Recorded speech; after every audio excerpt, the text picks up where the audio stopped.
कैसे हो बच्चों? तो 10th क्लास साइंस का 7वां लेसन चल रहा है जिसका नाम था परमाणु सिद्धांत, तत्वों का आवर्ती वर्गीकरण एवं गुणधर्म। परमाणु सिद्धांत हो गया था कंप्लीट, तत्वों का आवर्ती वर्गीकरण हो गया था कंप्लीट। फिर हम पढ़ रहे थे गुणधर्म। गुणधर्म में हमने एक गुणधर्म पढ़ लिया था परमाणु आकार। आज बारी है आयनन एंथैल्पी की, जिसको हम कहते हैं आयोनाइजेशन एंथैल्पी। तो क्या होता है आयनन एंथैल्पी या आयोनाइजेशन एंथैल्पी? गौर करना बच्चों कि अभी मैं एक परिभाषा बनाऊंगा, पहले समझ लो है क्या। मैंने परमाणु का आकार बनाया कि बीच में नाभिक था और बाहर ये कोष थी। मैं ये एक परमाणु बना रहा हूं बच्चों, ये लो, ये एक परमाणु है, अलग परमाणु है। देखो एक तो ये विलगित परमाणु है। कैसा परमाणु है बच्चों? विलगित परमाणु है। और कैसा है? गैसीय अवस्था में है, गैसीय अवस्था में है। ठीक है, विलगित का मतलब क्या होता है? अकेला, किसी से जुड़ा हुआ नहीं है। विलगित मतलब अकेला परमाणु है और गैसीय अवस्था मतलब ये गैस अवस्था में है। ठीक है, इसके बाहर वाले कोष में यहां पर इलेक्ट्रॉन होगा, क्योंकि आपको पता है कि परमाणु के कोषों में इलेक्ट्रॉन होते हैं। यहां पर भी इलेक्ट्रॉन होंगे, यहां पर भी होंगे, इनमें भी होंगे। ये सबसे बाहर वाला इलेक्ट्रॉन है। अब मुझे क्या करना है कि इस इलेक्ट्रॉन को यहां से निकालना है। इस इलेक्ट्रॉन को यहां से क्या करना है? इलेक्ट्रॉन निकालना है। ठीक है, अब इस इलेक्ट्रॉन को यहां से जब मैं खींच के निकालूंगा तो मेरे ऊर्जा लगेगी, मेरे को जोर लगाना पड़ेगा इसको निकालने के लिए। ठीक है, तो इलेक्ट्रॉन निकालने के लिए मुझे क्या होगी? ऊर्जा की आवश्यकता होगी, मतलब मुझे ऊर्जा लगानी पड़ेगी। ठीक है, अब जितनी ऊर्जा की आवश्यकता होगी ना, उसी ऊर्जा को ही हम आयनन एंथैल्पी कहते हैं। क्या कहते हैं? आयनन एंथैल्पी कहते हैं।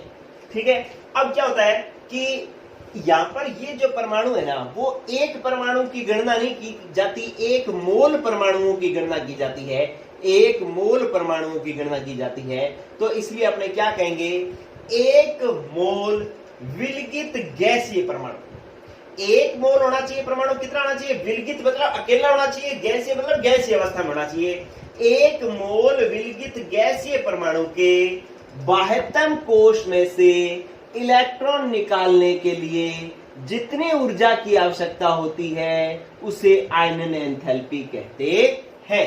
तो ये आपके पास आयनन एंथैल्पी की परिभाषा होगी बच्चों कि एक मोल परमाणु होने चाहिए। एक मोल में कितने परमाणु होते हैं? 6.022 इंटू 10 की पावर 23 परमाणु होते हैं। तो एक मोल विलगित गैसीय परमाणु में के बाह्यतम कोष से इलेक्ट्रॉन निकालने के लिए जितनी ऊर्जा की आवश्यकता होती है उसी ऊर्जा को आयनन एंथैल्पी कहते हैं।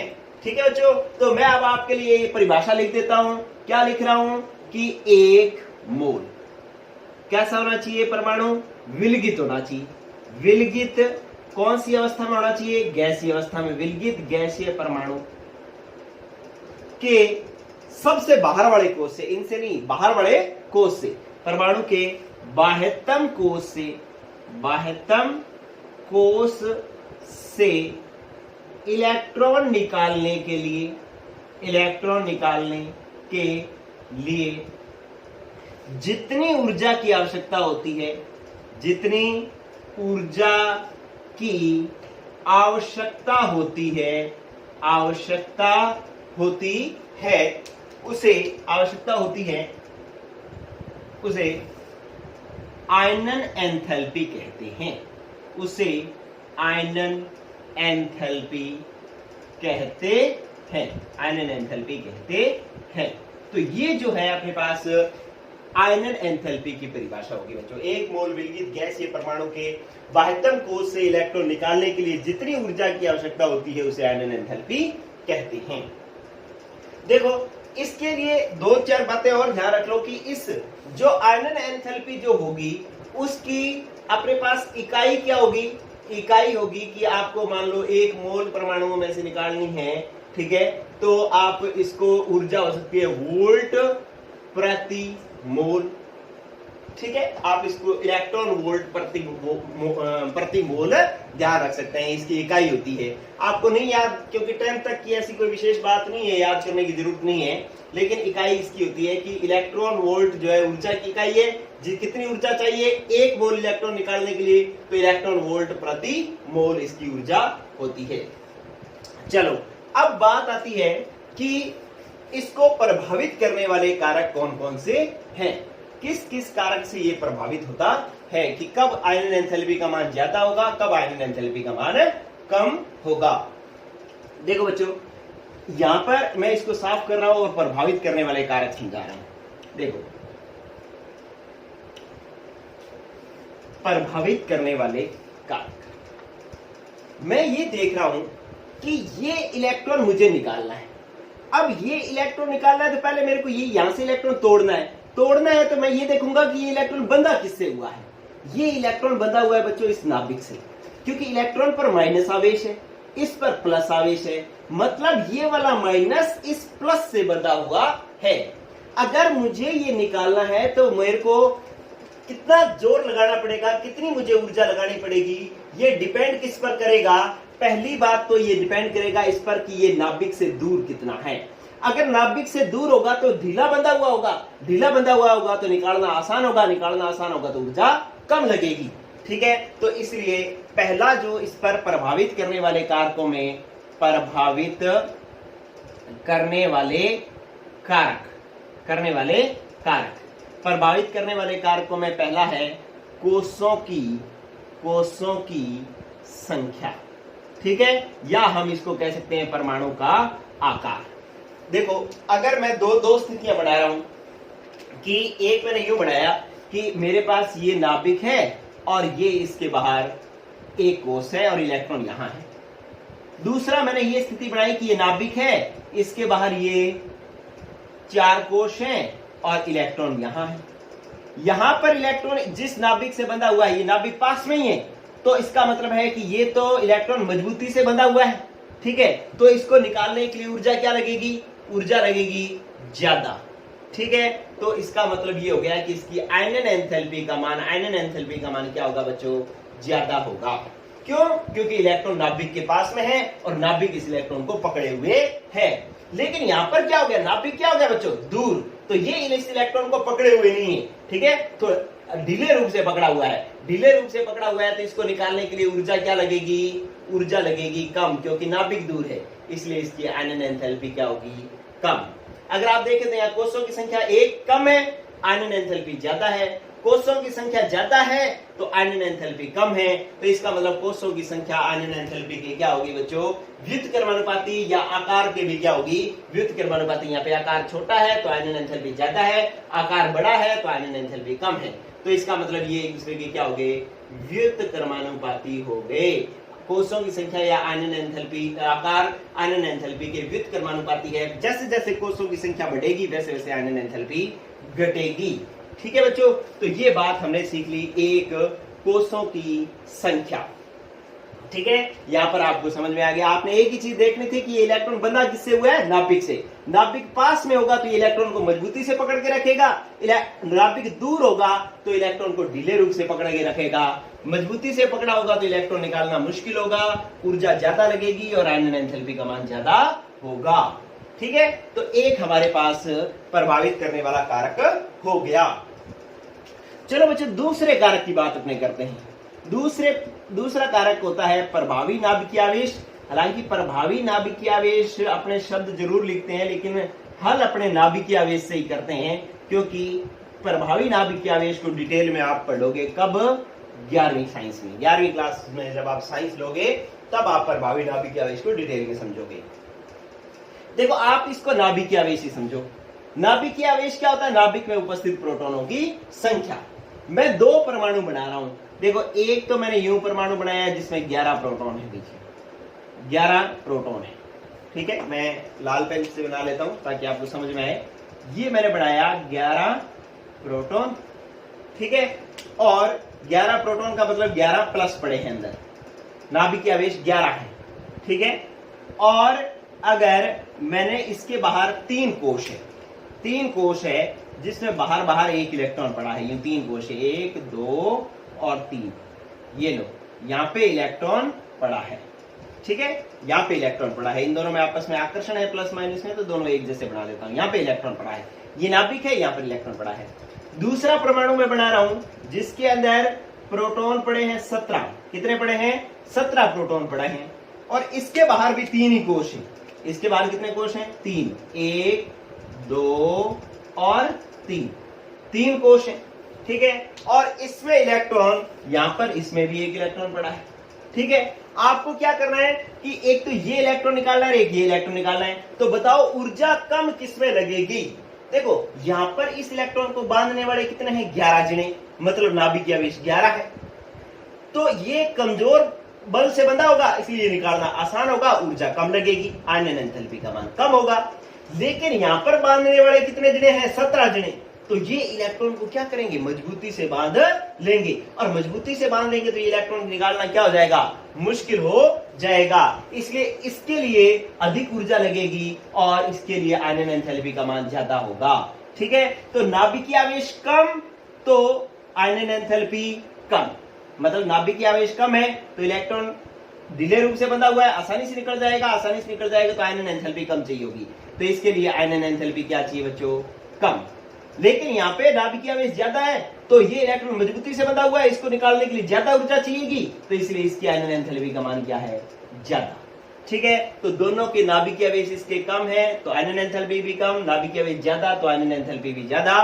तो इसका मतलब है कि प्रभावी नाभिकीय आवेश के आयनन एंथैल्पी क्या है? समानुपाती। कि जैसे जैसे नाभिकीय आवेश बढ़ता है, नाभिकीय आवेश यहां से यहां बढ़ा तो आयनन एंथैल्पी का मान भी बढ़ गया, या कम था या ज्यादा हो गया, तो प्रभावी नाभिकीय आवेश बढ़ेगा तो आयनन एंथैल्पी का मान बढ़ेगा, ठीक है बच्चों। तो ये भी एक प्रभावित करने वाले कारक हो गए दोनों। हालांकि और भी प्रभावित करने वाले कारक हैं, लेकिन वो आप पढ़ोगे आगे 11वीं क्लास में। तो अभी 10th क्लास में इतने ही हैं प्रभावित करने वाले कारक। चलो अब आप देखो कि आवर्त सारणी में आयनन एंथैल्पी किस प्रकार से बदलती है। आवर्त सारणी में अपने दो चीजें पढ़ी थी, क्या क्या? एक तो हमने वर्ग पढ़े थे, एक हमने आवर्त पढ़े थे, ठीक है। तो हम पढ़ते हैं आवर्त सारणी में, आवर्त सारणी में आयनन एंथैल्पी की आवर्तिता, आयनन एंथैल्पी की आवर्तिता ये चेक करते हैं। पहले अपने देखते हैं वर्ग में, ठीक है। वर्ग में क्या करते हैं कि वर्ग में ऊपर से नीचे आता है कि बाएं से दाएं जाते हैं? वर्ग में आते हैं हम ऊपर से नीचे, यूं वर्ग में ऊपर से नीचे आने पर, ठीक है। हम पहले वर्ग की बात कर रहे हैं। पहले वर्ग में है ली न की रब से फरियाद, ठीक है। तो ये वर्ग नंबर 1 है, आवर्त नंबर 1 2 3 4 5 6। आपको ये पता है कि पिछले जो एपिसोड में, पिछले पार्ट में आपने देखा था आकार में कि ऊपर से नीचे आते तो कोषों की संख्या बढ़ती जाती है, क्योंकि ये पहले आवर्त में है तो इसके बाहर कोष कितने होंगे? 1। ये दूसरे में है तो इसके बाहर कोष कितने होंगे? 2, ठीक है। ये चौथे में है तो इसके बाहर कोष कितने होंगे? 1 2 3 और 4। ऊपर से नीचे आता है तो कोषों की संख्या बढ़ती जाती है। कोषों की संख्या बढ़ेगी तो इलेक्ट्रॉन की नाभिक से दूरी क्या होती जा रही है बच्चों? बढ़ती जा रही है। तो इलेक्ट्रॉन निकालना क्या होता जा रहा है? आसान, क्योंकि नाभिक से दूर है, ये इलेक्ट्रॉन आसानी से निकलेगा, ये इलेक्ट्रॉन मुश्किल से निकलेगा। तो इलेक्ट्रॉन निकालना आसान होता जा रहा है, इसलिए आयनन एंथैल्पी का मान घटता है। तो वर्ग में ऊपर से नीचे जाने पर, ऊपर से कहां जाते हैं बच्चों? नीचे। आवर्त में कहां से कहां जाते हैं? बाएं से दाएं। ऊपर से नीचे आ रहे हैं तो कोषों की संख्या बढ़ रही है, आपको पता है। कोषों की संख्या क्या हो रही है? बढ़ती है। अब कोषों की संख्या बढ़ती है तो आपको पता है कि इलेक्ट्रॉन की नाभिक से दूरी क्या हो जाती है? नाभिक से दूरी बढ़ जाती है, दूरी बढ़ती है। अब नाभिक से दूरी बढ़ेगी तो इलेक्ट्रॉन निकालना क्या हो जाएगा? इलेक्ट्रॉन निकालना होगा आसान, और इलेक्ट्रॉन निकालना आसान होगा तो आयनन एंथैल्पी का मान क्या होगा बच्चों? घटेगा। आयनन एंथैल्पी का मान क्या होगा? घटेगा। तो इसकी आयनन एंथैल्पी का मान ज्यादा, कम, कम, कम, कम, सबसे कम। ठीक है, तो आपको ये चीज आनी चाहिए कि वर्ग में ऊपर से नीचे आने पर कोषों की संख्या बढ़ती है, ठीक है, और कोषों की संख्या बढ़ने से इलेक्ट्रॉन की नाभिक से दूरी बढ़ती जाती है, इसलिए इलेक्ट्रॉन निकालना आसान होता जाता है और आयनन एंथैल्पी का मान क्या होता है, घटता है। चलो बच्चों, अब बात लास्ट आ गई है, आप वर्ग में ऊपर से नीचे आओगे तो आयनन एंथैल्पी का मान घटेगा, जो नीचे होगा उसकी आयनन एंथैल्पी का मान सबसे कम, ऊपर वाले का आयनन एंथैल्पी का मान सबसे ज्यादा, ठीक है। तो ये होगी बात वर्ग की। अब हम बात करते हैं आवर्त की, आवर्त की, ठीक है। आवर्त में क्या होता है बच्चों, देखो आवर्त में आयनन एंथैल्पी का मान किस तरीके से बदलता है। आवर्त में आपको एक चीज तो याद है कि आपको क्या करना होता है, बाएं से दाएं जाना होता है ऐसे, ठीक है, आपको क्या करना होता है, बाएं से दाएं जाना होता है, ठीक है। अगर मैं आपको बात करूं कि यहाँ पे सोडियम, फिर दूसरे में आ गया मैग्नीशियम, फिर 13वें में आ गया एल्यूमिनियम, क्योंकि इसमें तीसरा और चौथा 5वां से 12 तक होते ही नहीं है, फिर सिलिकॉन, फिर अपने पास फास्फोरस, फिर सल्फर, फिर क्लोरीन, ये ठीक है। अब ये अपने आवर्त है, आवर्त कौन सा है, ये तीसरा आवर्त है। तीसरे आवर्त में अपने जा रहे हैं बाएं से दाएं, बाएं से दाएं जा रहे हैं तो इसके नाभिक में प्रोटॉन है 11, कितने बच्चों, 11, और इसके प्रोटॉन इसके हैं 11, इसके हैं 12, 13, 14, 15, 16, 17। मतलब क्या होता है कि नाभिकीय आवेश बढ़ता है, नाभिकीय आवेश क्या हो रहा है, बाएं से दाएं जाने पर बढ़ता है। और आपको पता है कि नाभिकीय आवेश ज्यादा होगा तो इलेक्ट्रॉन को मजबूती से बांध के रखेगा, मजबूती से बांध के रखेगा तो इसमें इलेक्ट्रॉन निकालना क्या होगा बच्चों, इलेक्ट्रॉन निकालना होगा मुश्किल, और इलेक्ट्रॉन निकालना मुश्किल होगा तो आयनन एंथैल्पी का मान क्या होगा, आयनन एंथैल्पी का मान बढ़ेगा, आयनन एंथैल्पी का मान क्या होगा, बढ़ेगा। तो आपने देखा वर्ग में ऊपर से नीचे जाने पर आयनन एंथैल्पी का मान घटता है, क्यों, क्योंकि कोषों की संख्या बढ़ती है। आपके पास आवर्त में बाएं से दाएं जाने पर आयनन एंथैल्पी का मान बढ़ता है, क्यों बढ़ता है, क्योंकि नाभिकीय आवेश बढ़ता है, ठीक है। तो इस तरीके से बात हुई बच्चों। आर्गन का इलेक्ट्रॉन निकालना सबसे मुश्किल होगा, क्योंकि ये तो 18वें वर्ग में भी आता है। 18वें वर्ग वालों का बाह्यतम कोष में 8 इलेक्ट्रॉन होते हैं, ये स्थायी होते हैं, ये अपना इलेक्ट्रॉन देते ही नहीं है, तो इससे इलेक्ट्रॉन निकालना बहुत ही मुश्किल होता है। और आयनन एंथैल्पी का मान जितना भी आएगा ना, वो हमेशा किस में आएगा बच्चों, प्लस में। प्लस में क्यों आएगा, क्योंकि ये ऊर्जा, आयनन एंथैल्पी ऊर्जा ऐसी होती है जो देनी पड़ती, मतलब इसको ऊर्जा देनी पड़ेगी निकालने के लिए, लगानी पड़ेगी ऊर्जा, और जब ऊर्जा लगानी पड़ती होती है तो वो किस में आती होती है, प्लस में आती है, ठीक है। तो इस तरीके से आयनन एंथैल्पी टॉपिक हुआ बच्चों कंप्लीट, ठीक है। कल हम पढ़ेंगे इलेक्ट्रॉन लब्धि एंथैल्पी या इलेक्ट्रॉन बंधुता जिसे हम कहते हैं, कल वो पढ़ेंगे। आज के लिए इतना है।